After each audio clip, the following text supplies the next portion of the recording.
au-delà des mondes, des partis et des religions. Que l'on se sente ou non appartenir à cet univers, il nous semble néanmoins important de savoir dans quel monde on vit et avec qui. Qui manipule qui et dans quel but? Question de lucidité sans doute. Aussi, nous remercions tous les opposants au nouvel ordre mondial, tous ces éminents spécialistes qui nous ont permis de porter un regard plus juste sur cette société civilisée, basée sur le partage et l'équité, peuplée d'êtres libres, éveillés et conscients. Grâce à eux, nous avons appris à connaître les détenteurs du vrai pouvoir et leur but inavoué.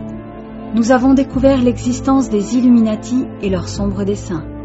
Ils nous ont enseigné les mécanismes mortifères de la création monétaire. Ils nous ont montré comment ces félons se sont appropriés au cours des siècles le crédit des nations, avec la bénédiction de la classe dirigeante inféodée et l'appui des médias de masse qu'ils contrôlent dans l'ombre. Comment leurs agents se sont infiltrés aux postes clés des gouvernements et des institutions internationales, leur permettant de s'approprier chaque jour plus de richesses, plus de pouvoir. Comment une petite élite composée de quelques familles oligarchiques très puissantes et déjà très riches a pu bâtir au fil des générations des fortunes encore plus colossales qui dépassent l'entendement. Comment, grâce au contrôle de la création monétaire et à l'usure, ces familles ont réussi à imposer leur dictature financière au reste du monde, asservissant les peuples par la dette à leur seul profit. Comment les cartels bancaires associés au complexe militaro-industriel manipulent l'opinion au travers des gouvernements fantoches et des institutions internationales qu'ils mettent en place via leurs sociétés secrètes et leurs puissants groupes de réflexion et d'influence. Comment ces assassins respectables font les lois, achètent les gouvernements, manipulent les contraires, planifient et financent les guerres, contrôlent les médias, mettent en place le chaos et dominent le monde. Comment ces âmes très puissantes tiennent cette planète entre leurs griffes, au nom de Lucifer, leur dieu et maître. Ces opposants avisés font un travail d'information utile et courageux. Ils luttent activement pour éclairer leurs semblables au sujet de l'avènement inéluctable et programmé sur cette terre d'un monde unipolaire dominé par un gouvernement mondial entre les mains d'une petite élite assoiffée de pouvoir, de larmes et de sang. Nous nous associons à leur combat contre l'ignorance et les ténèbres. Nous dénonçons avec eux l'asservissement du plus grand nombre par le plus petit nombre, la soumission des peuples de ce monde par une classe de rentiers apatrides sans scrupules. Cependant, nous ne partageons pas leurs convictions, ni leur espoir, qui consiste à opposer un Dieu à un autre Dieu, leur vrai Dieu, bon et gentil, contre un faux Dieu, méchant et satanique.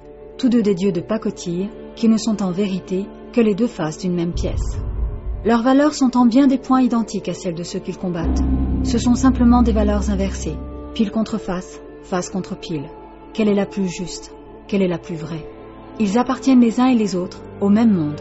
Ils font partie du même système de croyances, chacun défendant son Dieu contre celui de l'adversaire. Tous se réclament d'un dogme au service de leur dépendance à un Père céleste rédempteur, qu'il soit de lumière ou de ténèbres. Plutôt que de se prendre en charge, ils attendent d'être sauvés. Aucun ne s'est affranchi de ces croyances. Ils confondent spiritualité et religion. Ils se réclament avant tout de leur propre Église. Ils restent enchaînés aux valeurs de leur confession, qu'ils placent au-dessus de toutes les autres. Seul leur bon Messie, véritable Dieu parmi les dieux, sauveur des hommes et des nations, aura raison de Lucifer et de ses émissaires qui œuvrent dans l'ombre pour l'avènement du nouvel ordre mondial. En réalité, il nous semble que ce monde ne sera jamais dirigé par les esprits les plus justes et les plus éclairés. Ceux-là, une fois qu'ils ont pris conscience d'eux-mêmes et de la raison de leur présence ici-bas, comprennent que le salut est ailleurs. À mesure que les temps avancent et se répètent, les esprits les plus libres, détachés de toute religion, se font de plus en plus rares. Ne restent que les âmes accrochées à leurs chaînes, comme les arapèdes à leurs rochers. Il faut sans doute avoir parcouru plusieurs existences pour le savoir. Ce monde appartient aux âmes, plus particulièrement aux âmes des ténèbres, qui agissent au travers une poignée de familles oligarchiques sans scrupules. Leur pouvoir est considérable.